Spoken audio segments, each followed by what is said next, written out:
Notre secours est dans le nom du Seigneur qui a fait le ciel et la terre. Nous continuons notre conte avec Esther, aujourd'hui les chapitres 6 et 7. Bonne lecture.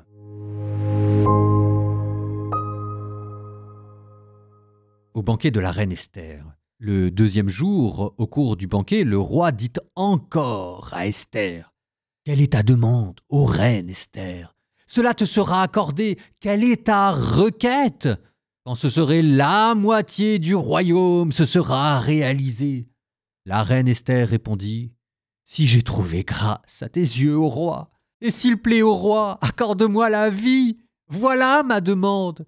Accorde la vie à mon peuple, voilà ma requête. Car nous avons été vendus, moi et mon peuple, pour être exterminés, tués, anéantis.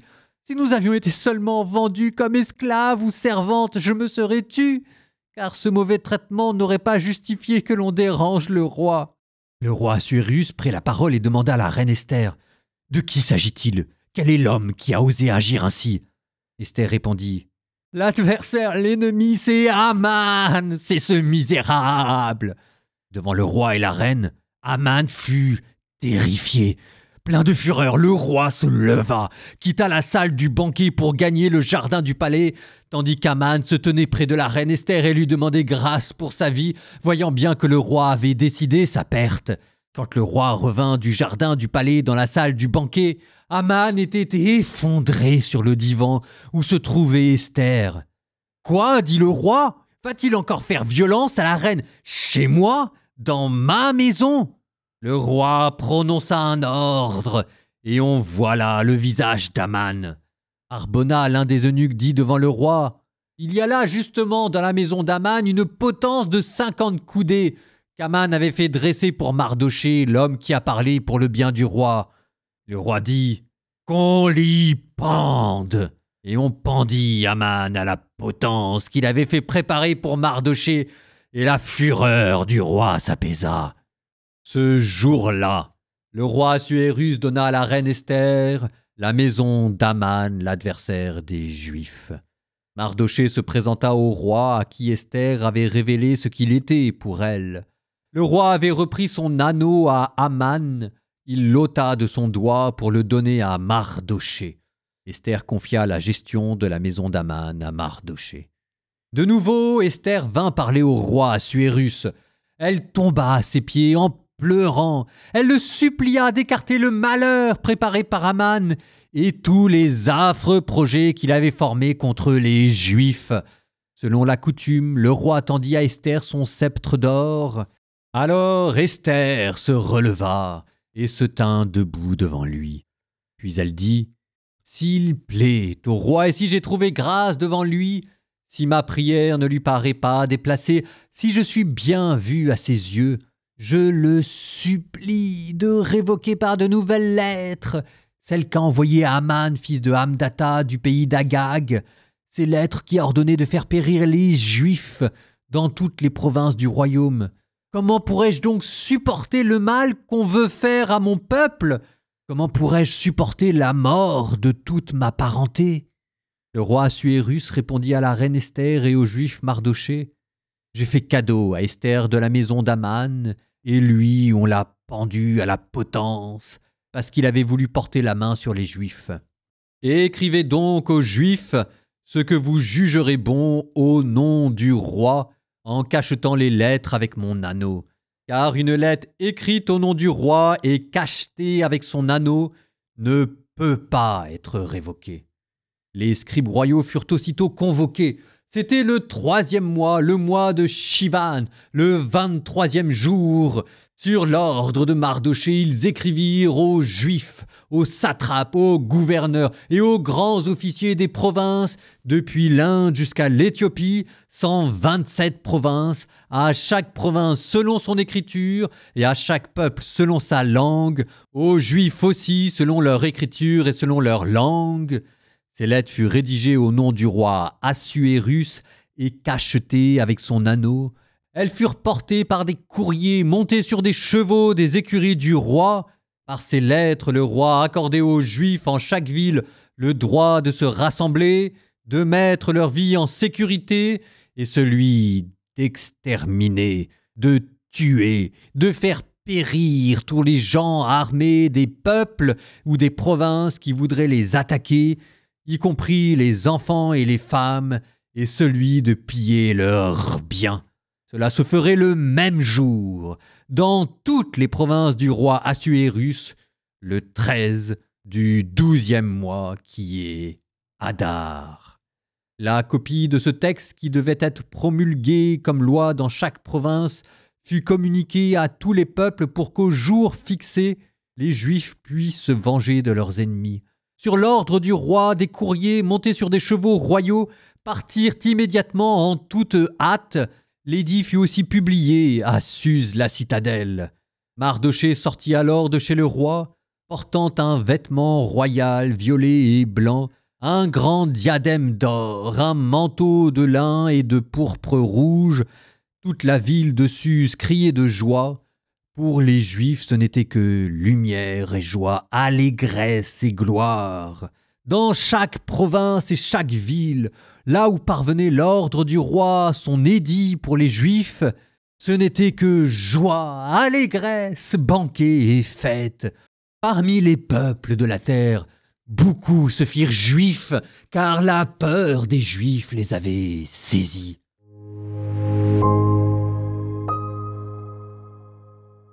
Ce récit, décidément, ne cesse de nous emmener de festin en festin. Il y en aura 10 au total. Et Esther, de festin en festin, a pris la pleine possession de son personnage. Parce que Assuérus, le bon roi Assuérus, qu'est-ce qu'il a dû se dire la première fois qu'il a vu la reine Esther? Il a dû se dire « ça fait longtemps que je ne suis pas allé voir la reine ». Il a dû penser que la reine se sentait délaissée et que c'était pour ça que, bravant les interdits, elle était venue le voir. Il a dû se dire, peut-être croit-elle que je l'ai répudiée en secret. Il a dû se dire, je vais passer un peu de temps avec ma femme, je vais la bichonner, je vais la rassurer et puis tout se passera bien. Et nous avons ce bon roi Assuérus qui s'est prêté au jeu. Et de festin en festin, le roi s'est laissé à nouveau charmer. C'était pour lui, et comme pour elle, une sorte de nouvelle lune de miel. D'ailleurs, on a vu comment Esther mettait les petits plats dans les grands. Parce que le meilleur moyen pour gagner le cœur d'un homme, ça reste encore le chemin du lit et le chemin de la table. Et manifestement, Esther sait y faire. Elle a dû contenter le roi, le faire boire dans ses banquets, parlant de tout et parlant de rien, lui rappelant les premiers jours, jusqu'à ce qu'il se retrouve dans la pénombre du lit conjugal. Et la demande d'Esther d'aller de banquet en banquet, c'était probablement pour prolonger la lune de miel. Ah, il était loin de se douter de ce qui allait venir, ce qui explique le choc quand, alors que le roi Assuérus pense avoir accompli son devoir royal et d'avoir rassuré sa femme, voilà que, quand son cœur s'est ouvert et que, probablement à nouveau, il éprouve des tendres sentiments pour sa femme, c'est à ce moment-là, précisément, qu'elle lui donne l'estocade finale. Sacrée Esther, qui s'avère être tout, sauf une petite bégueule, une petite oie blanche qui s'est retrouvée comme par hasard dans un harem dont elle ignore tout. Oh non, elle est beaucoup plus fine que ça, Esther. Et c'est là où moi je songe à l'Apocalypse, à cette vision. Saint Jean dans l'Apocalypse qui décrit une femme dans le ciel enveloppée du soleil et écrasant aux pieds un serpent. Pour nous, c'est la Vierge Marie. Mais soyez-en assurés, dans l'ombre de Marie, il y a celle d'Esther. Et puis, pas seulement Esther ou la Vierge Marie, vous aurez Judith, et puis on a déjà entendu Déborah, on a déjà entendu Yaël, c'est toujours et partout la même histoire qui se répète de ces femmes qui écrasent le serpent sous leurs pieds en arrivant à se faufiler jusqu'au cœur du mal sans que personne s'en aperçoive. Les hommes, quand ils combattent le mal, c'est généralement à cheval, les armes à la main et à coups d'intrigues ou en tout cas de complots politiques ou d'institutions royales, enfin bref, des gros trucs. Les hommes, ils sont comme ça, ils ont besoin de se faire mousser. Les femmes, dans la Bible, elles, ont un autre pouvoir, un pouvoir bien à elles. Personne ne se méfie d'une femme. Un homme, quand il rencontre un autre homme, ne peut pas s'empêcher de voir dans l'autre homme un potentiel concurrent. Mais une femme, qui se méfie d'une femme? Est-ce que Haman, un seul instant, a imaginé ce qui était en jeu, et même le roi? Vous voyez, dans la Bible, les femmes ont le pouvoir de désarmer les hommes. Comme personne ne se doute des femmes, à tort ou à raison encore une fois, hein, les hommes se laissent approcher par les femmes. Ils leur donnent le pouvoir de rentrer dans l'intimité et c'est généralement là qu'elles en profitent pour donner l'estocade finale. Le cœur des hommes appartient aux femmes. Et en vous disant cela, je ne suis pas en train de vous parler de vie affective ou de romantisme. Ce pouvoir-là, vous dit le livre d'Esther, c'est un pouvoir royal. C'est un pouvoir qui a le droit de vie et de mort. C'est un pouvoir qui est capable de gouverner un empire. C'est un pouvoir qui est capable de pénétrer jusqu'au plus profond du mal. Je suis en train de vous parler de guerre. Je suis en train de vous parler de la lutte entre le bien et le mal. Je suis en train de vous parler de l'Apocalypse, de la Vierge qui écrase au talon le serpent. Voilà pour la dimension apocalyptique de ce conte. Revenons maintenant à un niveau un tout petit peu inférieur, mais à peine, au niveau politique. Quel était le motif d'accusation de Haman ? Le motif d'accusation de Haman, c'était que ce peuple juif, avec ses coutumes à eux, était en train de verser non pas dans le communautarisme, mais dans le séparatisme. Et au nom de l'harmonie des peuples, il y avait là un motif pour s'en prendre à ce peuple. On passe facilement du communautarisme au séparatisme, et du séparatisme à la sédition. Après tout, c'est pas totalement faux. Oui, sauf que en fait, Esther, qui est censée appartenir à ce peuple séditieux, personne n'avait réussi à voir qu'elle était juive. Elle était totalement intégrée dans cet empire, jouant le jeu de cet empire, parvenant même jusqu'au plus haut point de l'État.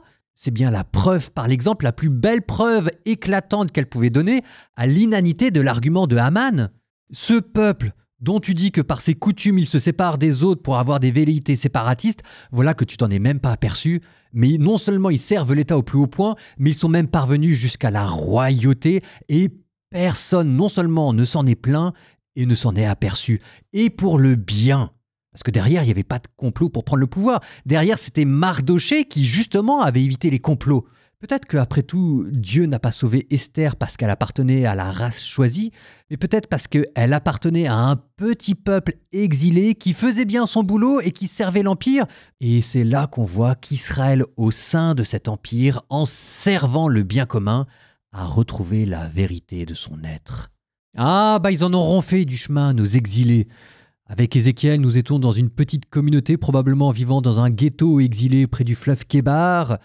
Ensuite, on a vu le roi être réhabilité à la cour du roi de Babylone. On a vu Daniel qui, en servant l'Empire, gravissait les échelons. Et maintenant, on est arrivé jusqu'à Esther, qui est devenue l'impératrice. Oui, ce peuple a bien mérité d'être ce peuple par lequel l'Empire allait être sauvé et par lequel le salut allait arriver dans le genre humain. Et si on ne parle pas du tout de Dieu dans le livre d'Esther, c'était peut-être pour que, à nouveau, ce peuple fasse ses preuves. Et de fait, Dieu, à nouveau, va le choisir. Proverbe 16, 6 à 10. Fidélité et loyauté effacent une faute. La crainte du Seigneur détourne du mal. Quand le Seigneur apprécie la conduite de l'homme, il lui concilie même ses ennemis. C'est beau ça. Mieux vaut peu dans la justice que de grands profits hors du droit. L'homme en son cœur fait des projets de route, mais c'est le Seigneur qui dirige ses pas. Sentence sur les lèvres du roi, quand il juge, sa bouche est infaillible.